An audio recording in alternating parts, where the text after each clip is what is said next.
Монголын автомашины зах зээлд Япон улсад үйлдвэрлэсэн Toyota Prius маркийн автомашины хэрэглээ өдөр ирэх тусам нэмэгдэх болсон. Үүний дагаад сэлбэг хэрэгслийн худалдаач эрэлттэй байдаг. Эрэлт хэрэгцээ бий болгон хэрээр тус машины болон эд ангингийн хулгайлах гэмт хэрэг ихсэх болжээ. Саяхныг хүртэл Prius автомашины тойл, батарей, гуфер зэрэг эд ангиудыг мэс засал хийсэн мэт түүж авдаг байсан хулгайч нар Prius автомашины зөөлөн буюу нүүрсэн янданд шунах болжээ. Учир нь тус янданд мөнгө ус байдаг хэмээн хүмүүс ярьдаг гин. Үүгээр зогсохгүй цагаан алт, химийн ховор бодистой гэсэн цов яриач тархжээ. Гэвч үнэндээ тус янданд яг юу байдаг талаар баталж, нотолсон дүгнэлт одоогор байхгүй гэдгийг цагдаагийн байгууллагын онцолж байлаа.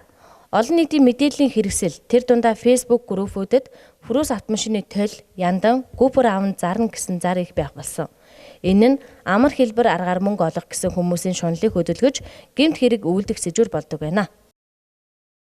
Сүүлийн үед хөл хорой тогтоосонтой холбогдуулаад одоо цагдаагийн байгууллагад бүртгэгдэж байгаа гэмт хэргийн тоо гаралт буурсан одоо сайн мэдээтэй байгаа ч гэсэн за иргэдийн маань бас хайхрамжгүй хараа хяналтгүй газарт өөрийн хувийн төвчлөө эд зүйлээ үлдээдэг. За жишээлбэл автомашин одоо хараа хяналтгүй камергүй газарт үлдээснээс болоод автомашины тойл дуугүй замун тэр зөүлийн яндан гэдэг зүйл алдагдах тохиолдолд цагдаагийн байгууллага цөөнгөө бүртгэгдэж байгаа. Энэ дээр нэг зүйлийг тодруулж хэлэхэд энэ автомашины зөүлийн яндан Prius 3020 машины зөүлийн яндан одоо авч энд цагаан алт байдаг, мөнгө ус байдаг гэдэг зүйлээс болоод иргэдийн энэ зөүлийн автомашины зөүлийн яндан гэдэг зүйл алдагдаж байна.